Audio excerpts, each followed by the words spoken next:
भगवान शिव कहते हैं कि चाहे कितनी ही पतिव्रता नारी हो, ये तीन बातें कभी भी किसी को नहीं बतानी चाहिए। जो मनुष्य तीन बातें नहीं बताते हैं वह इंसान कभी भी गरीब नहीं रहता। तो आइए इस कथा के माध्यम से जानने की कोशिश करते हैं कि वह कौन सी तीन बातें हैं जिसे जान लेने से इंसान को कभी भी दुखों का सामना नहीं करना पड़ता। दोस्तों, ये कथा आपको जीवन जीने की ढेर सारी प्रेरणा देकर के जाएगी, इसलिए इस पवित्र कथा को पूरा सुने। दोस्तों, प्राचीन समय की बात है। एक नगर में एक धनवान सेठ और उसकी पत्नी बड़े प्रेम से रहा करते थे। उसके घर में किसी चीज की कोई कमी नहीं थी। सेठ का व्यापार बहुत अच्छे से चल रहा था।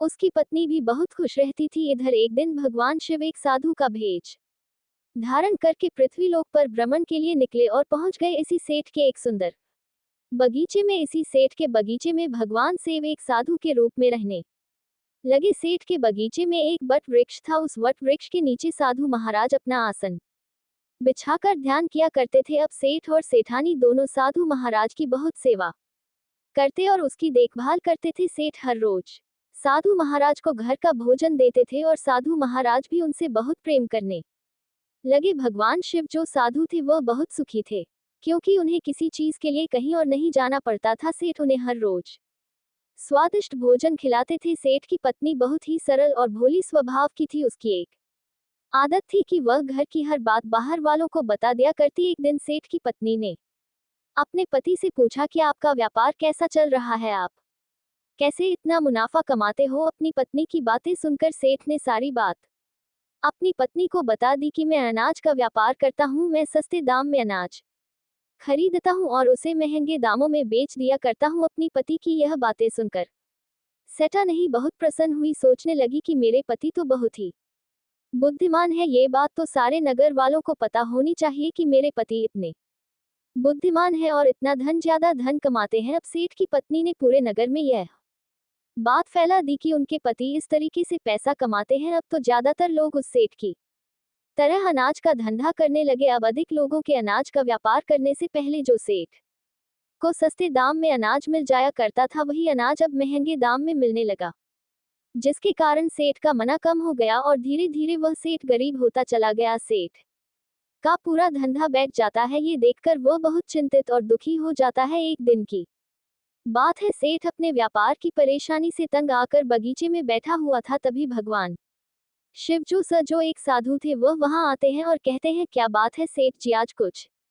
परेशान लग रहे हैं। तब सेठ बताता है कि हे संत महाराज, मेरा व्यापार बहुत मंदा चल रहा है, मुनाफा बहुत कम हो गया है। नगर के बहुत से लोगों ने अनाज का धंधा शुरू कर दिया है, जिससे मेरा धंधा बैठता जा रहा है। भगवान शिव जो साधु थे सेठ की बातें सुनकर कहते हैं, सेठ जी, क्या आपने किसी को बताया था कि आप किस प्रकार अपना धन अर्जित करते हैं, किस प्रकार आप अपनी जीविका चलाते हैं? तब सेठ कहता है, हाँ महाराज, मैंने अपनी पत्नी को सारी बात बताई थी। वह मुझसे पूछ रही थी कि आप इतना धन कैसे कमाते हैं। तब मैंने उसे बताया था कि मैं अनाज का व्यापार करके धन अर्जित करता हूँ। साधु महाराज को सारी बात समझ में आ जाती है। साध महाराज कहते हैं, सेठ जी, आपने बहुत बड़ी गलती कर दी। आपको सेठा नहीं जी से यह बातें नहीं बतानी चाहिए। आज मैं आपको एक कहानी सुनाता हूँ और इस कहानी के माध्यम से बताऊंगा कि चाहे कितनी भी गरीब इंसान हो, ये तीन बातें कभी किसी को नहीं बतानी चाहिए। इससे गरीबी आपके आसपास भी नहीं भटकेगी। अब साधु महाराज जो भगवान शिव वह अपनी कहानी प्रारंभ करते हैं। साधु महाराज कहते हैं, सेठ जी, एक समय की बात है।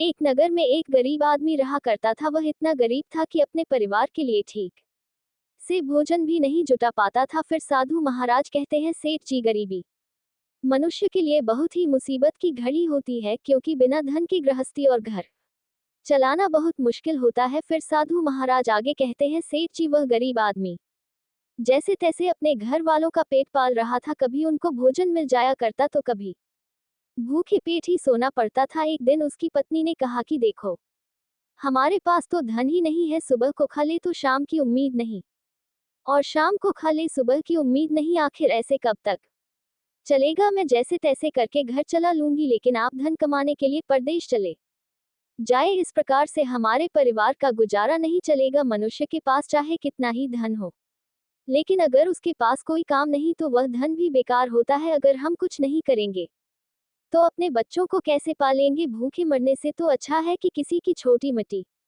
मजदूरी ही कर ले। अब पत्नी के बार बार कहने पर वह गरीब आदमी धन कमाने की आस लेकर घर से निकल जाता है। वह जंगलों के रास्ते से परदेश के लिए रवाना हुआ। चलते चलते वह एक जंगल में पहुंच गया।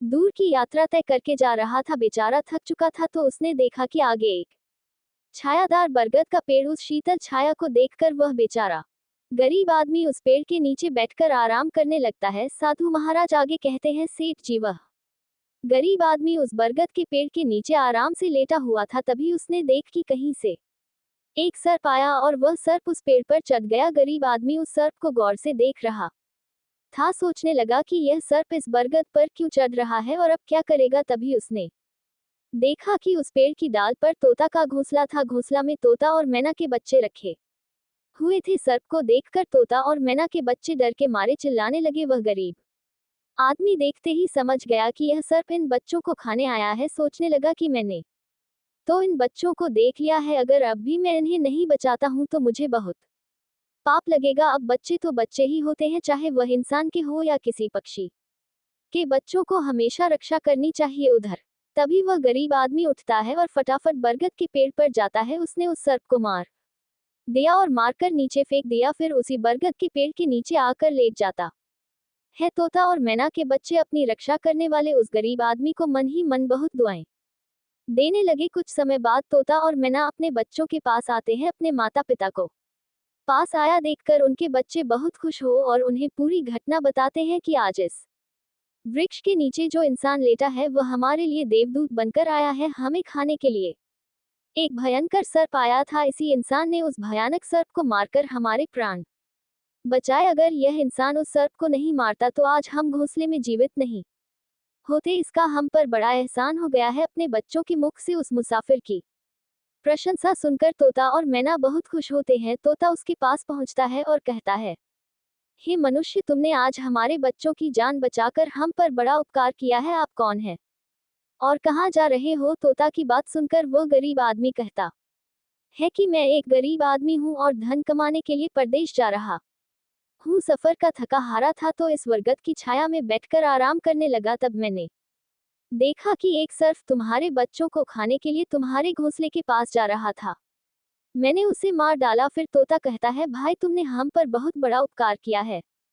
संसार में सबसे बड़ी खुशी बच्चों से होती है, बच्चों से अधिक प्रिय तो किसी को कोई नहीं होता। आप भी तो धन कमाने अपने बच्चों के लिए ही जा रहे हैं। अब आपने हमारे बच्चों की जान बचाई है तो हम आपके बच्चों की भूख मिटाना चाहते हैं। आगे वह तोता कहता है, देखो भाई, हम दोनों पति पत्नी हमेशा कीमती मोती चुगते हैं और हमने सुना है कि यह मोती मनुष्यों के लिए बहुत मूल्यवान होते हैं। हम तुम्हें कुछ मोती देते हैं, तुम इन्हें बेचकर बाजार से कुछ खाने पीने का सामान ले आओ और आज से तुम यहीं रहकर हमारे बच्चों की देखभाल करते रहना। हम तुम्हें इसी तरह से रोज कीमती मोती लाकर देते रहेंगे। उस तोता की बात सुनकर वह गरीब आदमी खुश हो गया। सोचने लगा कि अगर हमें यही धन मिलेगा तो हम बाहर क्यों जाएंगे। वह गरीब आदमी तोता से कुछ मोती लेकर बाजार गया और अपने खाने पीने का सामान खरीद लाया और उस वृक्ष के नीचे उसने एक झोपड़ी बना ली और वहीं रहने लगा। अब तोता और मैना के बच्चों की देखभाल करने लगा। अब तो तोता और मैना निश्चिंत हो गए कि उन्हें उनके बच्चों की रक्षा करने वाला मिल गया था। तोता और मैना शाम को लौट कर आते अपने बच्चों को घोंसले में सुरक्षित देखकर वह बहुत खुश होते थे और उस गरीब आदमी का धन्यवाद करते और उसे कुछ मोती लाकर दे दिया करते थे। इस तरह से धीरे धीरे तोता और मैना की नौकरी करते हुए उस गरीब व्यक्ति को 2 महीने बीत जाते हैं। इधर तोता और मैना के बच्चे भी बड़े हो गए। अब उस गरीब आदमी को अपनी पत्नी और बच्चों की याद आने लगती। एक दिन उसने तोता से कहा कि हम अपने घर जाना चाहते हैं, पता नहीं हमारी पत्नी और बच्चे कैसे होंगे। तब तोता कहता है कि अब हमारे बच्चे उड़ने के काबिल हो गए हैं, अब तुम भी अपनी पत्नी और बच्चे को देखो और जब कभी तुम्हें हमसे मिलने का मन हो तो इसी स्थान पर आ जाना। इतना कहकर तोता और मैना उस गरीब आदमी को ढेर सारे मोती दे देते। अब वह मोतियों को अपने साथ लेकर अपने घर पहुंच जाता है। उसने वह मोती अपनी पत्नी को दिखाए तो उसकी पत्नी बहुत प्रसन्न हुई। उसने पूछा कि आप इतने कीमती मोती कहाँ से लेकर आए हो? तब उस आदमी ने बताया कि मैं बीते 2 महीने से एक तोता और मैना की नौकरी कर रहा था, उन्हीं ने मुझे ये कीमती मोती दिए। यह मोती बहुत कीमती और अनमोल है। अपने बच्चों को अच्छे वस्त्र लाकर देंगे और तुम्हारे लिए भी नए नए गहने बनवाए। वह साधु महाराज उस सेठ से कहता है कि सेठ जी, वह गरीब आदमी उन मोतियों के बेचकर बाजार से अपने घर का सारा जरूरी सामान ले आया और अपना नया घर बनवाने लगा और वह आराम की जिंदगी जीने लगा। इधर उस नगर का राजा एक अजीब रोग से ग्रसित हो गया। राजा का इलाज करने दूर दूर से बड़े बड़े वैद्य हकीम आते और अपने अपने तरीके से इलाज करने लगे। एक वैद्य ने कहा, महाराज, आपकी इस बीमारी की दवा के लिए हमें तोते के बच्चे का मांस की जरूरत पड़ेगी, जिससे हम दवाई बना सके। इधर राजा ने संपूर्ण नगर में ये घोषणा करवा दी कि जो भी तोता का बच्चा पकड़ कर लाएगा उसे उचित इनाम दिया जाएगा। अब तो वह जो गरीब व्यक्ति था, उसकी पत्नी को किसी दूसरी औरत ने उसे बताना शुरू किया कि बहन, क्या तुम्हें पता है कि राजा साहब ने तोता का बच्चा लाने का आदेश दिया है और तोते लाने वाला कोई आसान काम नहीं है। जब गरीब आदमी की पत्नी ने सुना कि राजा बीमार है और उन्होंने घोषणा की है कि जो कोई उन्हें तोता का बच्चा लाकर देगा उसे सोने के सिक्कों से मालामाल कर देंगी, ये सुनकर उस गरीब आदमी की पत्नी ने कहा कि मेरे पति तो 2 महीने तोता और मैना की नौकरी करके आए हैं। वही 1 महीने के बाद वह अपने घर चली गई। नगर की स्त्रियों ने उसकी बात सुनी और अपने पतियों से बताई। धीरे धीरे राजा ने भी सुना कि उनके राज्य में एक व्यक्ति है जो तोता और मैना के पास नौकरी करके आया है। राजा ने अपने सैनिकों को आदेश दिया कि उस आदमी को पकड़ कर लाया जाए। सैनिक उस व्यक्ति को राजा के पास लेकर आए। राजा उस व्यक्ति से बोला कि तुम हमें एक तोता का बच्चा लाकर दो, इसके बदले हम तुम्हें भूह मांगा नाम देंगे। ये सुनकर वह आदमी घबरा गया और बोला, महाराज, आप मेरे प्राण ले लो, पर मैं आपको तोता का बच्चा लाकर नहीं दे सकता। मैंने तो उनकी जान बचाई थी और एक रक्षक भक्षक कैसे बन सकता है। उसके इनकार करने पर राजा बहुत नाराज हुए और बोले कि अगर तुमने हमारी बात नहीं मानी और तोता का बच्चा लाकर नहीं दिया तो हम तुम्हारी पत्नी और बच्चों को मरवा देंगे। आगे भगवान शिव रूपी वह साधु महाराज कहते हैं कि मनुष्य सबसे ज्यादा कमजोर तब पड़ता है जब उसके बच्चों की सुरक्षा की बात आती। ऐसे में वह कुछ भी करने को मजबूर हो जाता है। वह व्यक्ति बहुत घबरा गया। उसने सोचा कि अब मुझे किसी भी तरह तोता का बच्चा लाकर राजा को देना ही होगा। वह घर आता है और अपनी पत्नी को डांटने लगा कि तुमने ये क्या कर दिया, तुम्हें बिल्कुल भी समझ नहीं हम क्या करते हैं और कहाँ जाते हैं। तुमने यह बातें नगर की स्त्रियों से क्यों कही। धीरे धीरे वह बात राजा तक पहुंच गई। अब बताओ मैं क्या करूं। उस तोता और मैना ने हमें नया घर और पहनने को अच्छे वस्त्र दिए, मैं उनके साथ गद्दारी कैसे कर सकता। तुमने यह बात उन महिलाओं को बताकर बहुत बड़ी भूल की। वह व्यक्ति अपनी पत्नी को समझाते हुए कहता है कि देखो, अपने घर की कुछ बातें दूसरों से कभी नहीं करनी चाहिए। पहली बात कि आपके घर में कितना धन है और आपकी कमाई का स्रोत क्या है, यह बातें दूसरे से कभी नहीं बतानी चाहिए। दूसरी बात, घर में आपसी प्रेम की बातें, पति पत्नी के प्रेम की बातें बाहर वालों के सामने नहीं करनी चाहिए। लड़ाई झगड़ा मतभेद मान अपमान की बातें कभी दूसरों के सामने नहीं करनी चाहिए, वरना लोग हमारी गुप्त बातें जानकर हमारी कमजोरी को समझकर हमारा फायदा उठाते हैं। चौथी बात, अपनी कमजोरी दूसरों के सामने ना बताएं और अपनी उन्नति का राज किसी को ना बताएं। जिन बातों के कहने से आपके परिवार पर दुख आ सकता है, वह बातें कभी बाहर नहीं बतानी चाहिए। खासकर उन बातों को अपनी स्त्री से ना करें जिन बातों से घर की मान प्रतिष्ठा नष्ट होती है, परिवार पर संकट आता हो, किसी की जान जाती हो, परिवार में फूट पड़ती हो या आपके रिश्ते खराब होते हैं। क्योंकि कहते हैं कि स्त्रियों के पेट में इस तरह की बातें पचती नहीं। अब मैं गरीब आदमी बोला कि तुम्हारी यह गलती आज हमारे परिवार को मौत के मुंह में डाल रही। यदि तुमने इस बात को छिपा लिया होता तो आज हम निर्भय होकर अपने घर में आनंद की जिंदगी जी रहे होते। अब राजा की आज्ञा है तो तोता का बच्चा लाकर राजा को देना ही पड़ेगा। लेकिन जिन जिन बच्चों की मैंने इतने दिन देखभाल की, जिन्हें मैंने मरने से बचाया, अब मैं उन्हें किस प्रकार मौत के मुंह में डाल सकता हूँ। पत्नी कहने लगी कि देखो, अब जो भी हो, लेकिन हमें अपनी और बच्चों की जिंदगी बचानी है तो आपको ये पाप तो करना ही पड़ेगा। अब तो बड़ा लाचार होता हुआ वह गरीब आदमी जंगल की ओर चल देता है, जहाँ वह तोता के बच्चों की देखभाल करता था। उधर जब तोता और मैना और उनके बच्चों ने उस गरीब आदमी को अपने पास आता हुआ देखा तो वह बच्चे खुश होने लगे। अपने बच्चों को अत्यंत खुश देखकर तोता और मैना कहने लगे, अरे बच्चों, तुम इतने खुश क्यों हो रहे। वह तो तुम में से किसी एक को लेने आ रहा है। तुम में से कौन है जो आज उसके साथ जाकर उसकी और उसके बच्चों की जान बचाएगा। फिर तोता कहता है कि बच्चों, लेकिन एक बात याद रखना, तुम में से जो भी उसके साथ जाएगा वह कभी लौटकर नहीं आएगा, वह उस नगर के राजा का भोजन बन संगीत जाएगा। बच्चों ने पूछा कि आप ऐसा क्यों कह रहे हैं? तोता बताता है कि बच्चों, यहाँ का राजा बीमार पड़ गया है और वैद्य ने उसे दवाई बनाने के लिए तोते के बच्चे का मांस लाने को कहा है, इसलिए तुम में से किसी एक को वह लेने के लिए आया है। यदि तुम में से कोई उसके साथ जाने को तैयार है तो वह जा सकता है। तभी उनमें से एक बच्चा कहने लगा कि उस आदमी ने ही हम सबकी जिंदगी बचाए और आज वह आदमी बहुत बड़ी मुसीबत में है। ऐसे में हमें भी उसकी मदद करनी चाहिए, चाहे हमारी जान ही क्यों ना चली जाए, लेकिन हम उसके साथ जरूर जाएंगे। उधर वह आदमी उस बरगद के वृक्ष के नीचे आता है और तोता और मैना से अपना दुख बताता है। तब तोता कहता है, भाई तुम चिंता ना करो, हमारे बच्चे तुम्हारे साथ जाने के लिए तैयार है, तुम इनमें से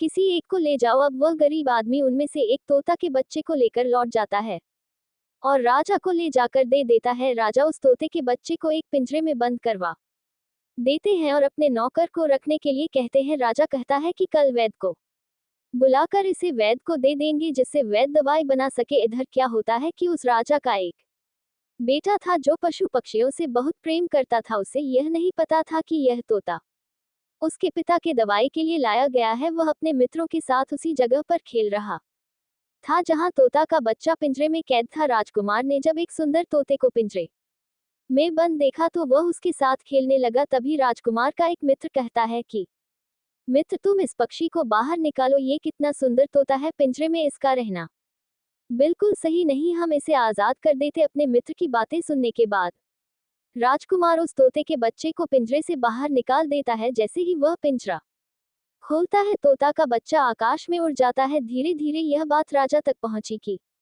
आपके राजकुमार ने उस तोते को छोड़ दिया, अब आपके प्राण बचाना बहुत ही मुश्किल है। ये सुनकर राजा को बहुत गुस्सा आया। उन्होंने राजकुमार को बुलवाया और कहने लगे कि तूने उस तोते के बच्चे को क्यों छोड़ दिया? राजकुमार बहुत घबरा गया और बोला, पिताजी, मुझे क्या पता था कि वह उड़ जाएगा, मैं तो उसके साथ खेलना चाहता था। अपने पुत्र की बात सुनकर राजा को और भी गुस्सा आया। उन्होंने राजकुमार को नगर से निकलने का आदेश दे दिया। अब राजा के सैनिक राजकुमार को नगर की सीमा से बाहर छोड़ देते हैं। उधर वह तोते का बच्चा उड़कर अपने माता पिता के पास पहुंचता है और उन्हें सारी बात बताता है कि राजा के बेटे ने उसे आजाद कर दिया है। तोता और मैना ने जब अपने बच्चे को देखा तो कहा, पुत्र, राजा के बेटे ने तुम्हें तो आजाद कर दिया, लेकिन वो खुद संकट में फंस गया है। उसके दुष्ट पिता ने उसे नगर से बाहर निकाल दिया।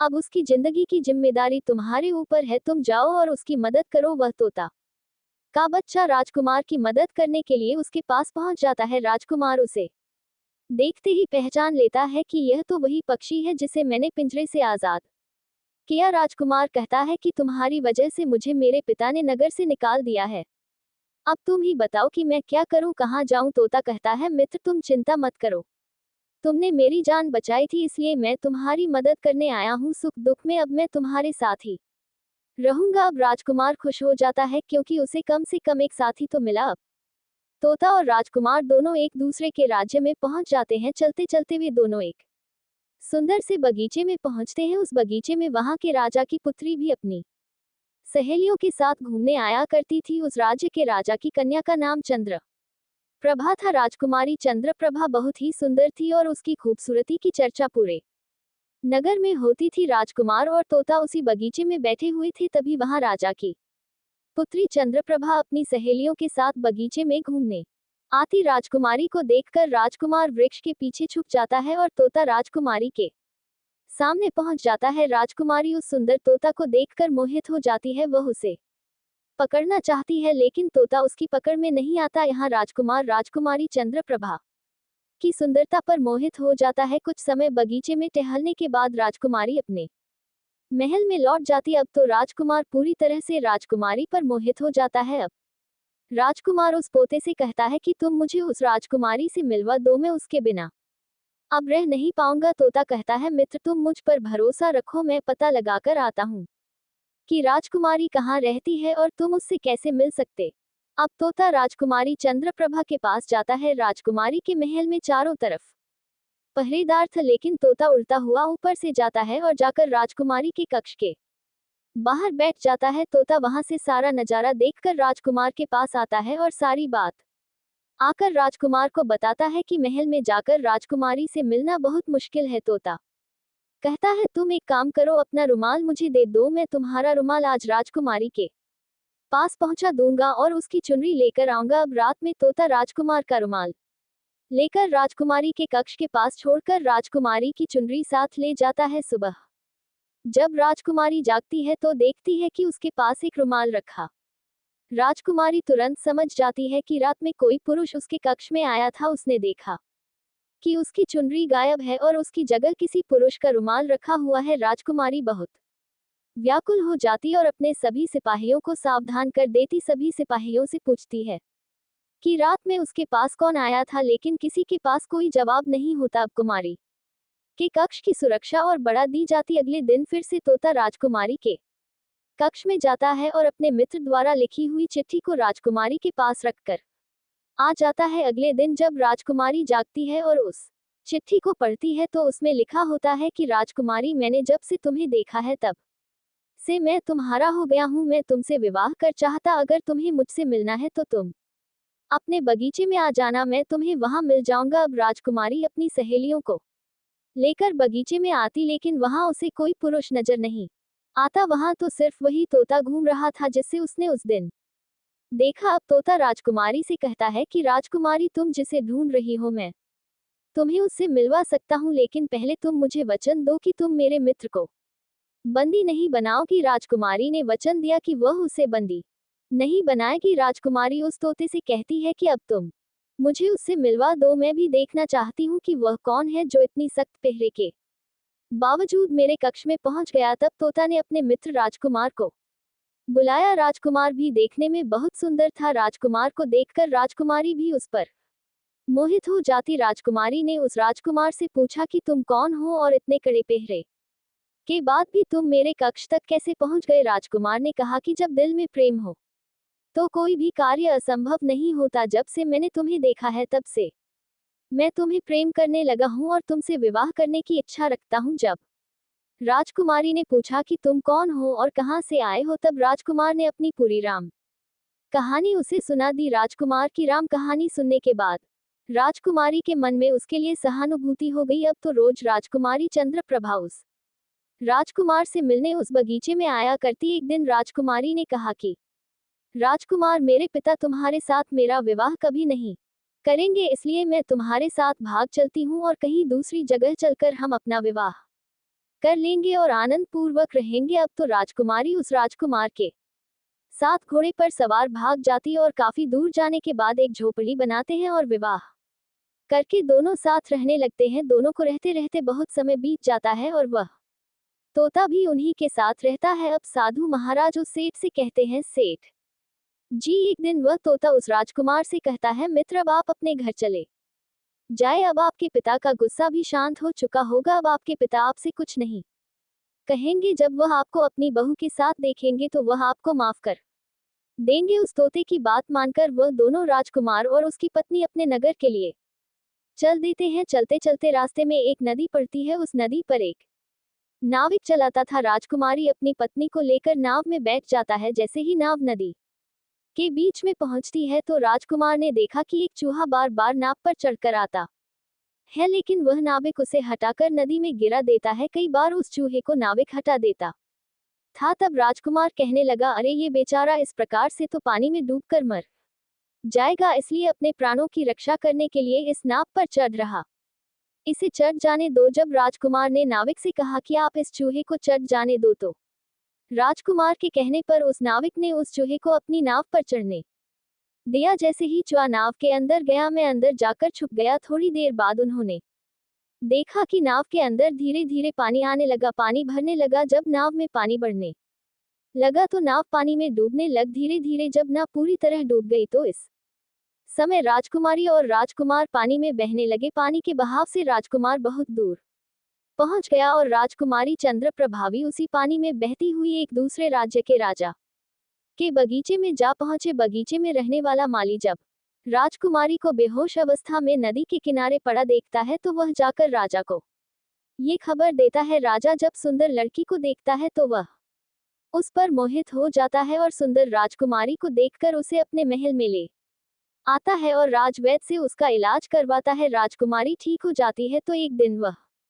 देखती है कि राजा उसके करीब खड़ा है। राजा कहने लगा, राजकुमारी तुम्हारा इस दुनिया में कोई नहीं, अब तुम हमारी पत्नी बन जाओ, तुम हमारी रानी बन जाओ और हमारे महलों में बड़े आराम के साथ रहो। राजकुमारी चंद्रप्रभा बहुत ही बुद्धिमान थी। उसने अपने मन में विचार किया कि यदि वह इस समय राजा को विवाह करने से मना करती है तो राजा उसके साथ जबरदस्ती करेगा, इसलिए उसने राजा से कुछ दिनों के लिए मांग लिया। राजकुमारी बोली, राजा साहब थोड़े दिन ठहर जाओ, उसके बाद मैं तुमसे विवाह कर लूंगी। राजा ने उसकी बात मान ली। अब राजकुमारी उस राजा के महल में रहने लगी और रोज गरीब असहाय लोगों को भोजन करवाने लगी। उधर अब क्या होता है कि उसका जो पति था राजकुमार, जो पानी में बह गया था, वह बेचारा मुसीबत का मारा हुआ इधर उधर घूमता हुआ उसी जगह पर भोजन की तलाश में पहुंच जाता है जहां राजकुमारी गरीबों को भोजन करवाती थी। वही राजकुमार भी पहुंच गया।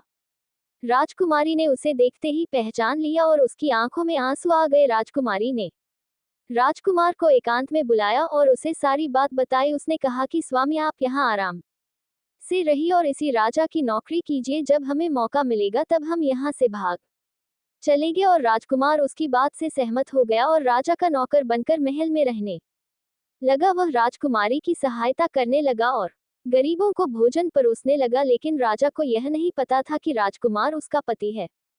राजा तो उसे अपना नौकर समझता था। इधर एक दिन राजकुमारी चंद्रप्रभा राजकुमार के साथ पक्षियों को दाना चुगा रही थी। एक दिन वही तोता राजकुमारी के यहाँ दाना चुगने आया तो उस तोते ने राजकुमार और राजकुमारी को पहचान लिया। राजकुमारी ने तोता को देखा तो उसकी आंखों में आंसू झलक आए। उन्होंने तोता को पूरी कहानी सुनाई कि वे इस राजा के यहाँ फंस चुके हैं और राजा को भी नहीं पता कि वह पति पत्नी है। तब तोता कहने लगा कि राजकुमार, आप चिंता मत करो, आज रात राजा के सभी सैनिक जब सो जाएंगे तब हम तुम्हें यहाँ से निकाल लेंगे, तुम्हारे पिता के घर पहुंचा देंगे। जब रात होती है तो राजा के सभी सिपाही गहरी नींद में सो जाते हैं। जब सभी सैनिक सो गए तो इस समय राजकुमारी रात के अंधेरे में महल से निकल पड़े।